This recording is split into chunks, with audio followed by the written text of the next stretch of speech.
Galera, atendendo a pedidos aqui, ó, tentar fazer um resuminho de CBA para ver se dá para ajudar vocês na prova de amanhã. Vou usar esse aviãozinho aqui, não repara que a cauda está quebrada, mas vamos lá, para não estender tanto o vídeo.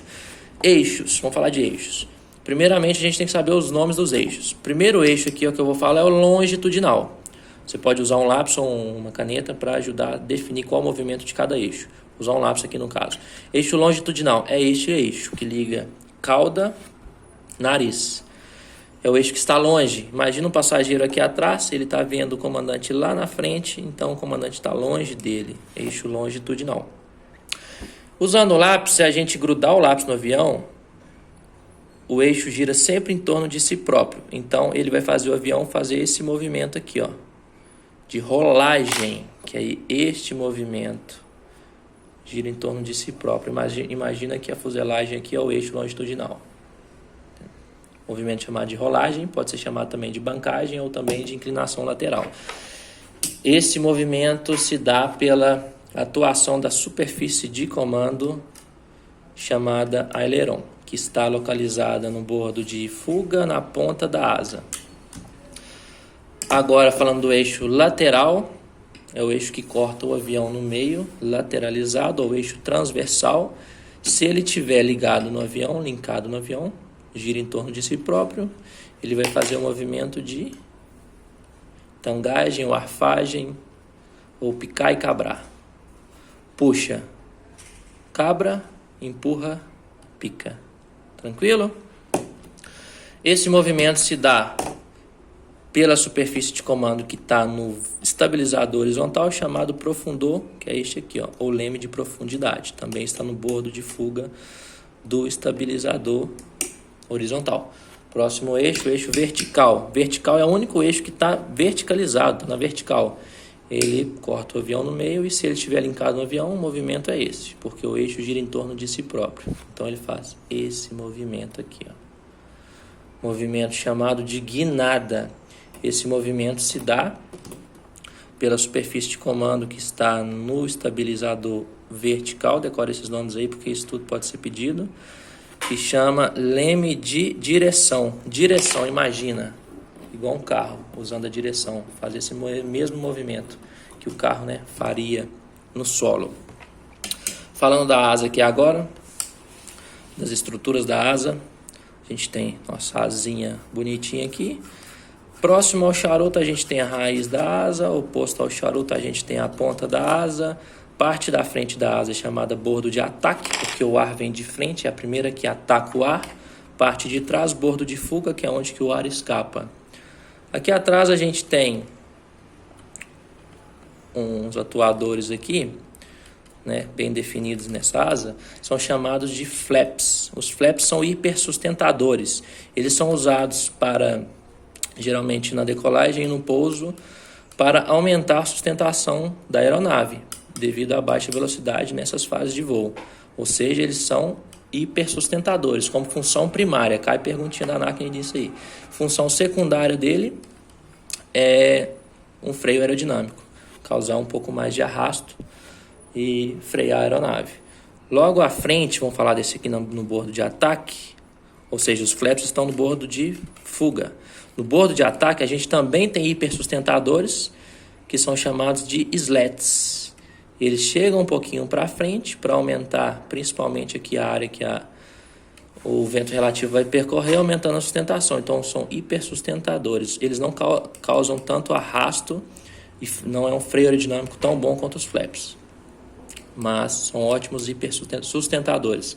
A gente tem aqui em cima da asa, no extradorso, os spoilers. Os spoilers são comandos para frear a aeronave. Eles são basicamente aí o freio aerodinâmico da aeronave. A função específica deles é basicamente isso. Então, flaps, slats, né? Spoilers e aileron. A gente tem um outro hipersustentador aí que é chamado de slot. Não tem nessa aeronave.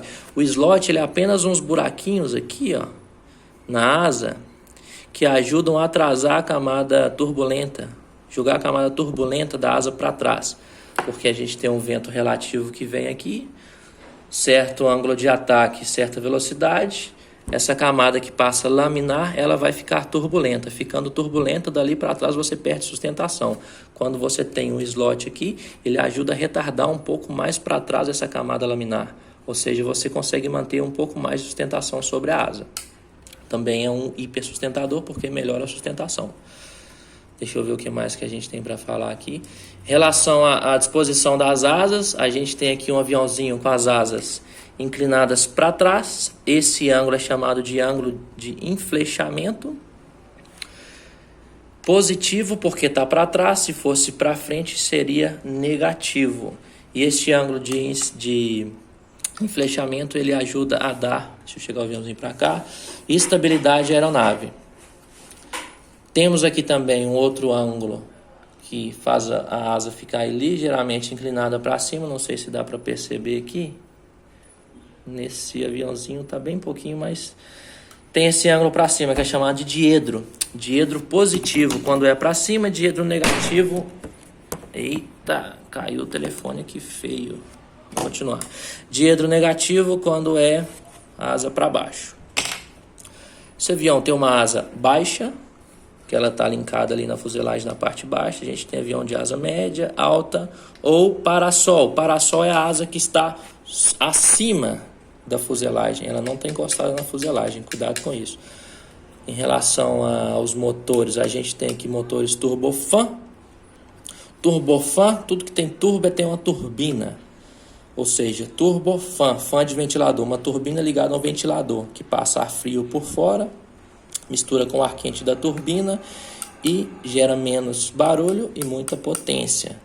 Muito ação-reação aqui, né? Primeira lei de Newton, tem muito ar jogado para trás. Ar jogado para trás, o motor vai para frente. Como ele está ligado na aeronave, ele empurra a aeronave para frente. Temos motores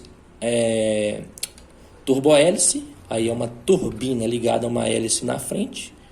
Temos motores a jato puro ou turbojet, né, turbojato, que aí é apenas a parte do meio, que é só um jato. É um motor que gasta bastante e, aliás, não é tão eficiente, né, porque gasta muito e faz muito barulho também. E nos aviões menores que tem uma hélicezinha na frente, aqueles teco-teco, Cessninha e tal, a gente tem... Opa, tirar as mensagens aqui. A gente tem os motores convencionais, que tem a hélice. Então, o motor convencional é um motor a pistão, muito parecido com o motor de carro.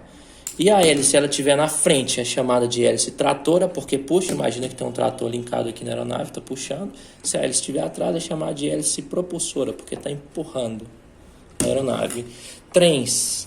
Esse aqui não está muito perfeito, mas é um avião comercial. O avião comercial ele tem um trem do tipo escamoteável. É um trem que se recolhe durante o voo para gerar menos resistência ao avanço. Então ele vai sumir para dentro, que é o escamoteável. A gente tem um trem retrátil. O trem retrátil ele só sobe, mas aí fica aparecendo um pedaço da rodinha. E tem um trem fixo que não mexe, né? Fica sempre ali. Esse também é um trem do tipo triciclo. Rodas principais atrás, roda de direção no nariz. A gente tem um convencional, que a roda de direção viria para trás. São aviões principalmente mais antigos aí, principalmente esses da Segunda Guerra Mundial. Primeira também, né? Deixa eu ver o que mais que tem para falar. Enfim, no mais é só. Se tiver mais alguma coisa, eu faço outro vídeo para não ficar muito grande, né? Então vamos lá. Isso aí, fiz até uma pistinha aqui, ó. Bora decolar, galera, nessas provas.